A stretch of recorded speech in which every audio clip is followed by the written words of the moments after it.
Je me permets de vous demander une petite minute de silence pour ces héros qui sont tombés pour la France.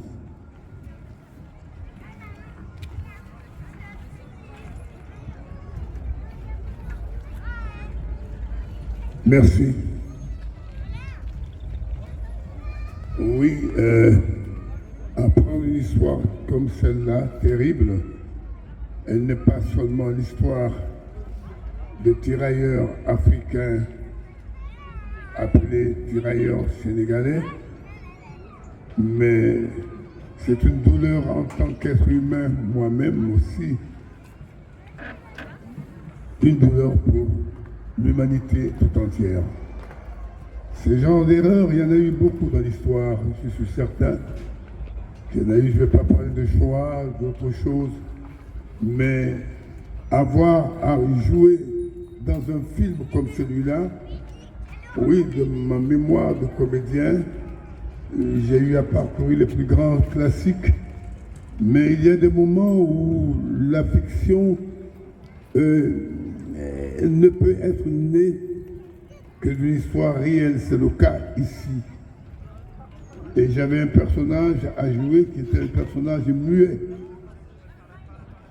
Le grand cinéaste Sembène Ousmane a voulu que je fasse ce personnage parce que c'était le plus dur à faire, paraît-il, parce qu'il ne dit pas un mot, mais il voit tout, il entend tout, et c'est lui qui voit les chars arriver la nuit.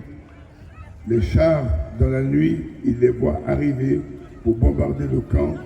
Il descend, il essaye de faire comprendre aux autres qu'il y a des militaires qui sont en train d'arriver, mais comme il avait un casque SS, parce qu'il était cinglé, il a été traumatisé par la détention par les Allemands, lui s'est accroché à ce casque tout le long du film et il ne le quittait pas. Il dormait avec et il montrait ce casque aux gens pour leur dire attention, il y a des militaires qui sont en train d'arriver. Mais personne ne comprenant ce qu'il était en train de dire, l'interprète a dit qu'il paraît que le camp est entouré par des nazis, par des Allemands. Ils ont dit bon, ça suffit, il est complètement sonné, il est fou. Ils sont allés se coucher et c'est parti le bombardement. Voilà comment a été construite cette séquence qui a été très fort parce qu'effectivement, personne n'ayant compris, ils se sont tous laissés bombarder et massacrer. Dire que oui, il y a des histoires qu'on est content de faire, d'interpréter. Ici, on n'interprète pas. On était à côté du vrai camp de Tcharoy qui a été, je crois, le président François Hollande est allé voir. Ils ont mis maintenant des pierres. Mais à cette époque du tournage, c'était un terrain vague. Parce que c'était un charnier qui était sous terre. Et c'était presque devenu un dépotoir. J'y allais tous les jours, la nuit, quand on finissait le tournage, je demandais au car de s'arrêter pour que j'aille me recueillir sur comment on dirait, ce terrain vague qu'on dit, voilà, c'est ici qu'ils sont enterrés. Et j'ai l'habitude de demander toujours, quand des personnages ont vécu que je dois incarner, de demander l'autorisation de me permettre de les incarner. Ce que j'ai toujours fait avec des personnages qui ont vraiment existé. Ici, je supposais que ce personnage qui s'appelait Pays, parce que personne ne savait d'où il venait, on disait mon pays, mon pays. Il y avait les tirailleurs Congo, tirailleurs Sénégal, tirailleurs Niger, et enfin lui, personne ne sait d'où il était. Tout le monde l'appelait mon pays et Sembène l'a appelé Pays.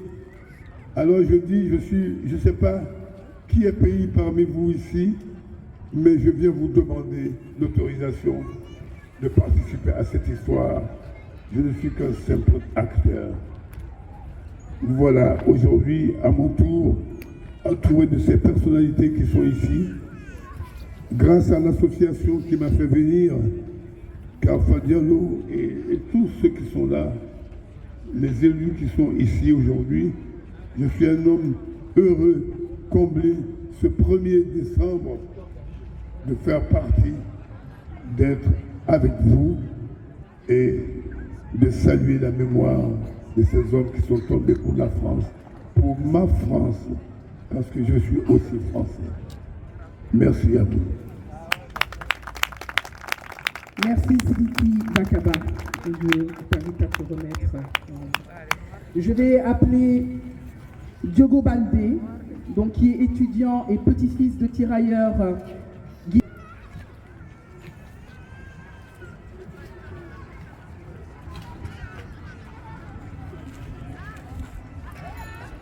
Il a creusé des kilomètres de tranchées.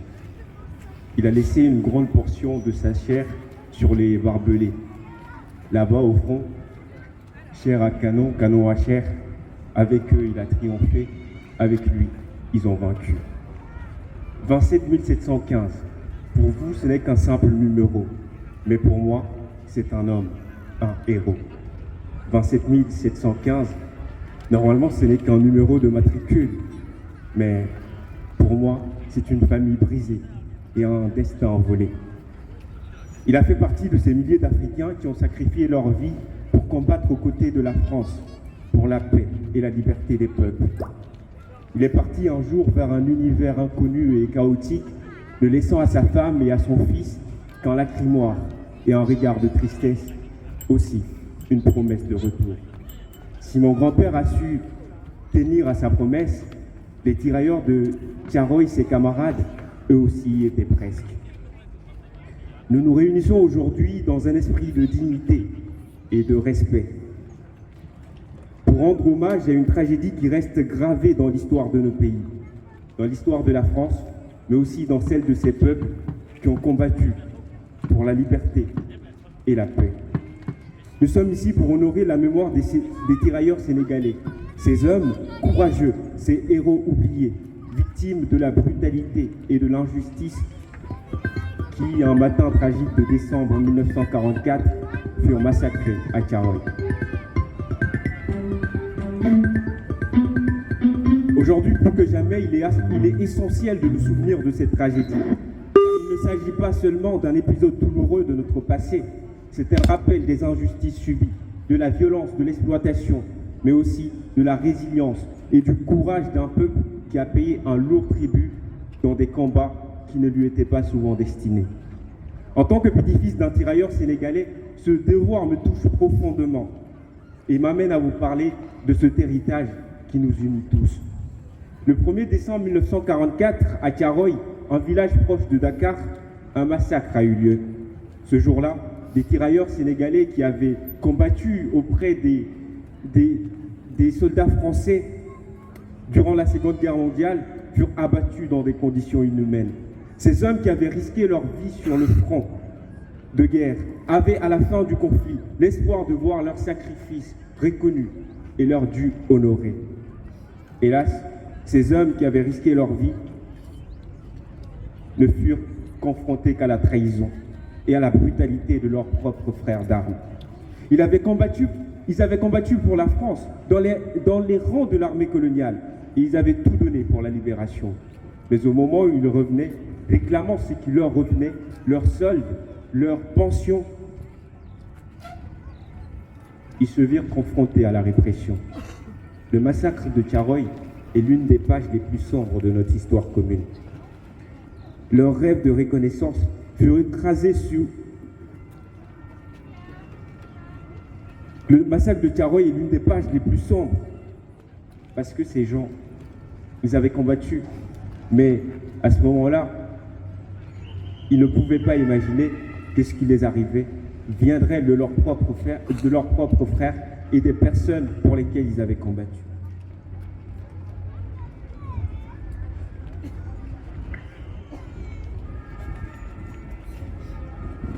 La première fois que j'ai entendu parler de Tiaroy, j'étais au collège. Je venais de voir le film de Saint-Ben, mais je n'arrivais pas à comprendre. Pour moi, ce n'était qu'une simple œuvre cinématographique, mais un jour, mon père m'avoua que c'était une réalité. que ce n'était pas de la fiction. Il me confia que les camarades de son propre frère furent massacrés par leurs frères d'armes. Alors, à partir de ce moment-là, mon incompréhension s'est encore plus approfondie. Quelquefois, j'aimerais poser des questions à mon grand-père, le parler, essayer de le connaître. Même si je sais qu'il ne reprendrait jamais, je l'interrogeais comme dans un monologue. Et quelquefois, je sens la présence de son esprit. Mais aujourd'hui, c'est vers la France que je me tourne. Et je réclame mon droit de savoir, mais aussi leur droit à la mémoire.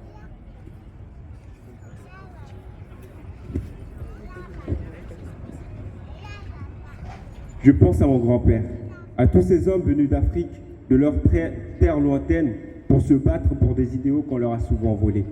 Ces hommes avaient un nom, une famille, des rêves et des espoirs. Ce sont des vies brisées, des vies dérobées, mais aujourd'hui, elles nous parlent encore. Par leur sacrifice, ils nous laissent un héritage immense, celui du courage, mais aussi celui de l'engagement et de la fidélité à des principes qui transcendent les frontières et les injustices de leur époque.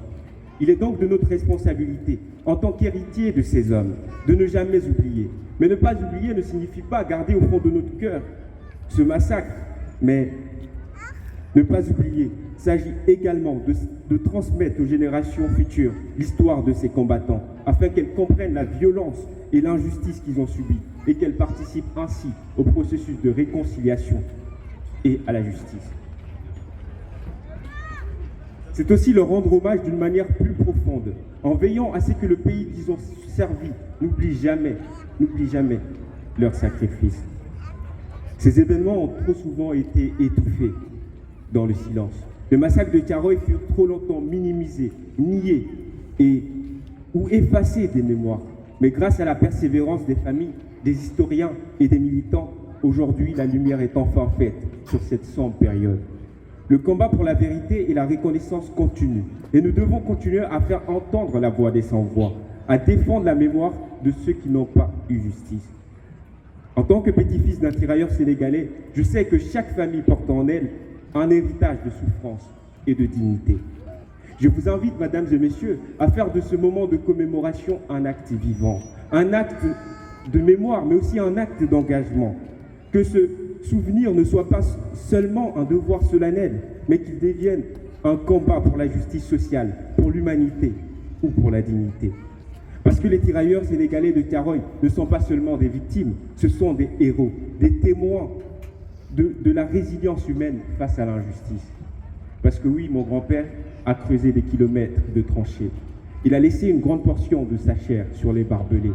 Là-bas, canon à chair, chair à canon, il a pris les armes, il a pris les balles, et avec l'armée française, il a vaincu. Le 27 715 était mon papy. Merci Diogo Baldé. Je vais inviter Patrick Serre, président de l'association Mémoire et Partage, à s'avancer.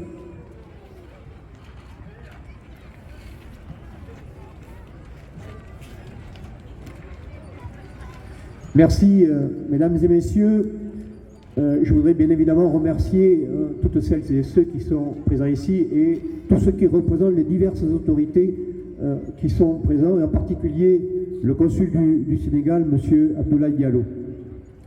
Il y a 80 ans, on vient de le dire, des centaines de tirailleurs furent fusillés par l'armée française dans le camp de Thiaroye au Sénégal. Ces militaires qui venaient avec leurs homologues français de libérer notre pays du joug nazi, rentraient dans leur pays d'origine tout en demandant leur solde non réglé depuis des mois par l'autorité française et militaire. Partis de Saint-Malo entre 1200 et 1600 selon les historiens, ils débarquent à Dakar, puis sont parqués au camp de Thiaroye le 21 novembre. Ils portent alors à nouveau la revendication légitime concernant le paiement de leur solde. Le 28 novembre, la visite à Thiaroye du général commandant la division Sénégal-Mauritanie, Marcel Dagnan, le plus haut gradé présent ce jour-là à Dakar, précipite le drame.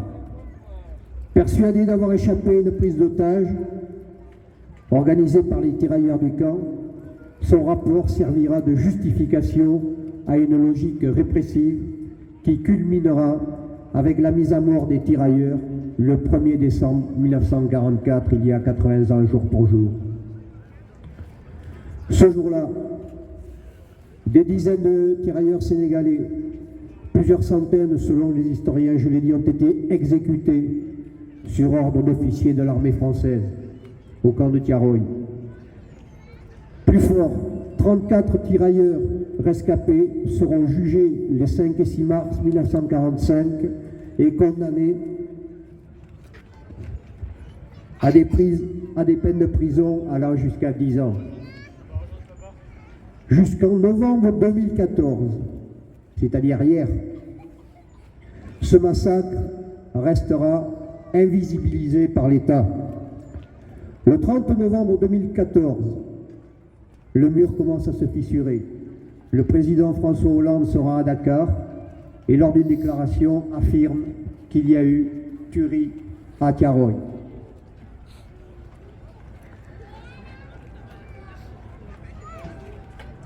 Aujourd'hui, avec le collectif dans lequel Mémoire et Partage participe et qui porte un certain nombre d'initiatives, et entre autres cette manifestation en mémoire aux tirailleurs, nos actions ne sont pas restées vaines, car avant-hier, c'est récent, le président Emmanuel Macron vient d'écrire officiellement au président sénégalais Diomaye Faye pour lui indiquer dans sa lettre qu'il n'y a pas eu tuerie à Tiaroy, mais massacre à Tiaroy. Nous franchissons donc un palier supplémentaire dans leur reconnaissance du massacre à Tiaroy. Mais bien évidemment, cette reconnaissance ne peut pas se limiter là. Et c'est ce que nous demandons avec notre collectif.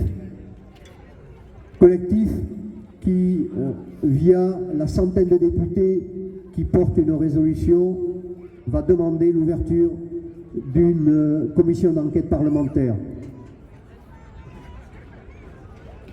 En plus des 100 députés, parmi lesquels de nombreux Girondins, et je les remercie beaucoup, ont soutenu notre œuvre et notre action, il y a aussi beaucoup d'élus de toutes parts qui ont signé cet appel, mais également plus de 2500 personnes de la société civile qui ont signé notre pétition.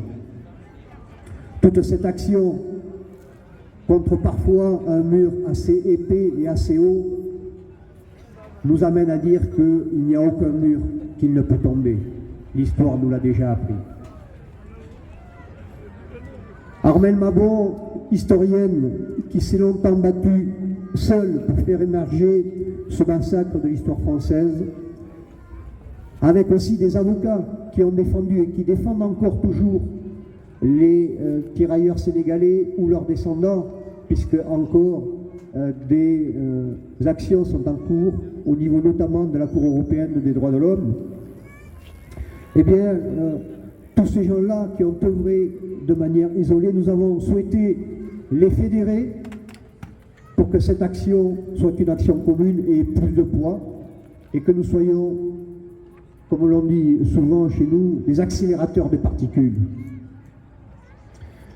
Nous avons décidé donc, avec l'appui de Colette Capdevielle, députée des Pyrénées-Atlantiques, et une amie de notre collectif, de demander donc cette résolution à l'Assemblée nationale.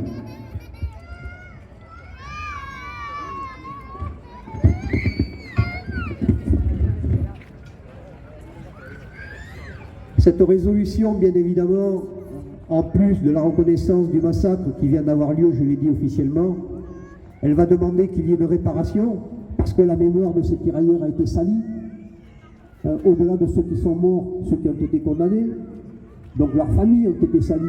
Il est temps, il est nécessaire que l'honneur de ces tirailleurs-là et l'honneur de ces familles soient désentachés de ce dont on les a salis impunément. La France va se grandir en faisant cet acte-là. Elle ne va pas s'affaiblir.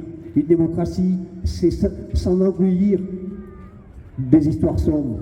Elle n'a pas peur des marques sombres de son histoire lorsqu'on est une véritable démocratie populaire. Cette commission d'enquête parlementaire, donc, aura certainement lieu, nous l'espérons, a priori à partir du mois de mars. Notre plaidoyer, cependant, n'est pas terminé, il prend juste son envol. Nous venons de créer une exposition sur le sujet. Et il y a ici, mais dans les endroits où nous faisons nos actions, un document qui retrace cette exposition et qui est à la disposition des uns et des autres. Merci à tous donc de votre présence solennelle ici, en la mémoire des tirailleurs sénégalais. L'action que nous portons et que nous menons porte haut les couleurs de la liberté, de la justice et de la fraternité.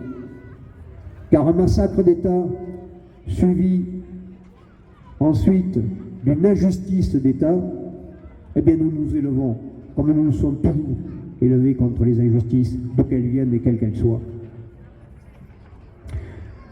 L'État français, je le disais, sortira grandi en reconnaissant ce massacre, ces faits, et en présentant ses excuses aux tirailleurs et à leurs familles, mais bien plus, il enclenchera une véritable coopération essentielle avec le Sud global dans une période où nous souffrons de cette absence de solidarité internationale. Je vous remercie. Merci. Saïd Boudjema, président de la Fédération franco-algérienne. Mesdames, Messieurs, bonjour. Alors, je voulais saluer le consul général du Sénégal, mais il n'est pas là. Madame la députée Mathilde Feld, Messieurs le député Nicolas Thierry, Monsieur le maire et les partis, Monsieur Vincent Morin, maire adjoint, et également représentant le président du Conseil général, Monsieur Dominique Despièches, représentant le préfet, mes chers amis, le président Patrick Serre et la secrétaire générale Clarisse Gomis de l'association Mémoire et Partage, mesdames et messieurs, chers amis, je tiens tout d'abord à exprimer ma satisfaction, également ma reconnaissance envers le chef d'État qui vient de reconnaître les massacres perpétrés contre les tirailleurs sénégalais à Thiaroye le 1er décembre 1944, il y a tout juste 80 ans. À Thiaroye, le 1er décembre 1944, un massacre abominable a eu lieu. Des tirailleurs sénégalais, anciens combattants des armées coloniales qui réclamaient le paiement de leurs arriérés de salaire, ont été tués dans des conditions atroces. Bien que les autorités françaises aient tenté de masquer cet événement sous une version officielle d'émeute, il s'agit bel et bien d'un crime d'État, où des soldats de l'armée française, victimes du système colonial, ont été tués après avoir combattu pour la France. Cette reconnaissance tant attendue constitue une avancée significative pour la justice et la réconciliation. Excusez-moi. Je félicite particulièrement Carfa Diallo et l'ensemble des membres de l'association Mémoire et Partage pour ce long combat et ce chemin semé d'embûches qui ont conduit à cette victoire historique. Cette reconnaissance offre également un espoir renouvelé à la Fédération franco-algérienne dans notre lutte pour que les massacres, également du 8 mai 1945 à Sétif, également ceux du 17 octobre 1961 à Paris, soient enfin reconnus par l'État français. Il est évident que la Fédération seule ne pourra obtenir cette reconnaissance. Cependant, avec l'appui et l'engagement de députés et d'autres forces solidaires, nous pourrons ensemble atteindre notre objectif. Aujourd'hui, nous nous réunissons pour rappeler et réfléchir sur des événements tragiques de l'histoire coloniale de la France, des événements qui, pour trop longtemps, ont été minimisés, oubliés ou dissimulés par l'État. Il est essentiel de comprendre que la reconnaissance de ces crimes, ces massacres, ne relève pas d'un simple devoir de mémoire. Il s'agit avant tout de justice, de responsabilité et de vérité. Faire la lumière sur des crimes d'État, exiger la reconnaissance de l'impunité qui a régné et solliciter un engagement pour la réconciliation.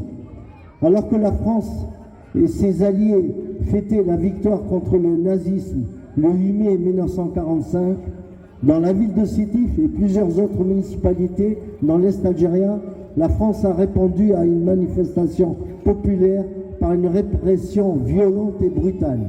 À l'origine, un soulèvement pacifique de la population exigeant la reconnaissance de droits civiques et la fin du colonialisme s'est transformé en une répression sanglante. Selon les rapports de l'époque, entre 10 000 et 45 000 Algériens furent massacrés par les forces françaises. Cet événement symbolise à lui seul la violence systémique du régime colonial français, une violence qui s'étendait non seulement au corps mais aussi aux esprits, étouffant toute velléité d'émancipation.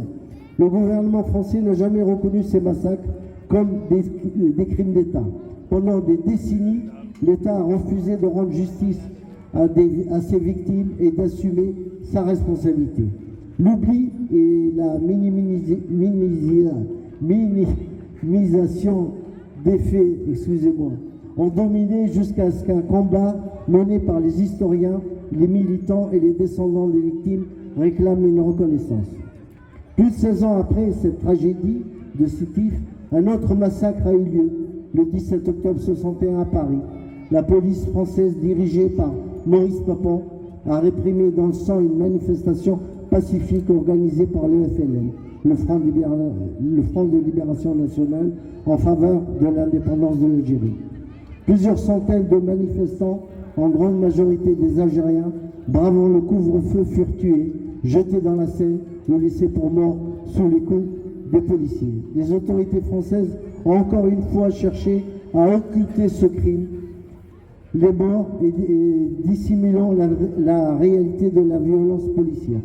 Il faut souligner que, tout comme pour Sétif, l'État français n'a pas reconnu sa responsabilité dans ces massacres avant 1998, soit plus de 35 ans après les faits. Ce n'est qu'avec l'intervention des militants, d'historiens et de citoyens engagés que la vérité a commencé à émerger, même si la reconnaissance officielle est restée partielle et insuffisante.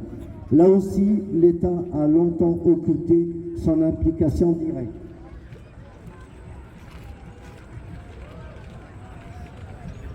Ce que l'on constate dans ces tragédies est l'absence de reconnaissance et d'engagement de la part de l'État français pour rendre justice aux victimes. Pour que la réconciliation soit possible, il faut que les actes de violence commis sous la coupe du pouvoir colonial soient reconnus. Cela ne consiste pas simplement à admettre les erreurs du passé, mais bien à admettre des crimes commis contre l'humanité. La démarche de notre fédération pour la reconnaissance des massacres de Sétif et du 17 octobre s'inscrit dans une volonté de rendre hommage aux victimes et de pousser l'État à reconnaître sa responsabilité. Il s'agit ici non seulement de commémorer, mais de pousser la société à une prise de conscience collective sur les violences du passé. Leurs combats sont essentiels pour déconstruire l'impunité qui a nourri ces événements et pour restaurer la dignité des victimes. Aujourd'hui, il est impératif que la France prenne enfin la mesure de la portée historique et morale de ces événements. La reconnaissance des massacres du Tiaroy est un premier pas pour réparer l'injustice faite aux victimes. Mais il s'agit aussi de permettre aux descendants de ces victimes de retrouver leur dignité, de rétablir un lien de confiance envers les peuples et de promouvoir une mémoire partagée fondée sur la vérité. C'est un appel à l'État français pour qu'il prenne ses responsabilités, pour qu'il fasse un geste envers les peuples qu'il a opprimés et que, pour l'histoire, puisse enfin rendre hommage aux milliers de vies brisées. Il n'y a pas de réconciliation sans justice. En soutenant la reconnaissance de ces massacres, en soutenant les démarches de la Fédération et de Mémoire et Partage, bien sûr, nous nous inscrivons dans cette quête de vérité et de justice, pour que la mémoire de ces tragédies ne soit plus jamais niée, pour que la France fasse face à son histoire et engage un processus de réparation. Merci de votre attention. Monsieur le député Nicolas Thierry. Monsieur le représentant de la préfecture, monsieur le consul général, je pense qu'il n'est pas arrivé, madame la députée, mesdames et messieurs les élus, monsieur le président de Mémoire et Partage, chers membres du collectif, mesdames et messieurs, nous nous sommes rassemblés pour honorer un devoir de mémoire essentiel. La commémoration du massacre de Thiaroye est survenue il y a 80 ans. Le 1er décembre 1944, des dizaines de tirailleurs, plusieurs centaines selon certains historiens, ont été exécutés sur ordre d'officiers de l'armée française.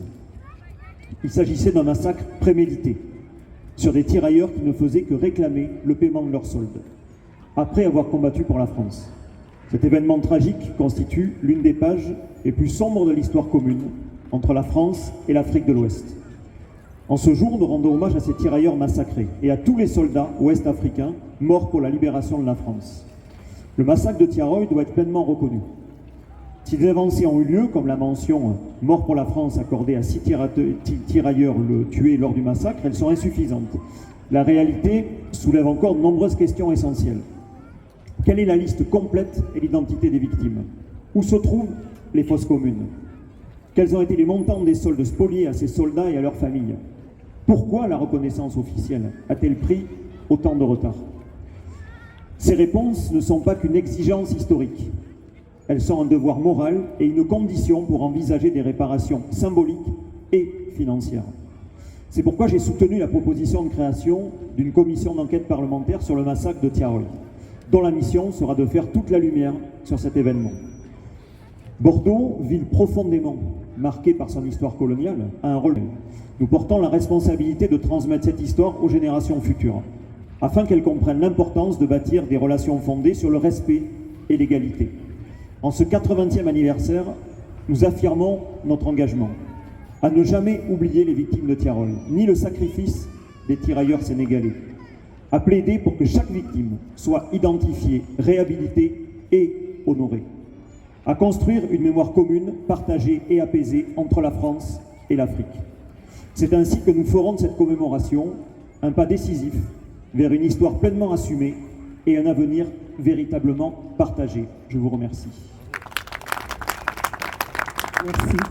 Madame Mathilde Feld, députée. Merci beaucoup, Madame.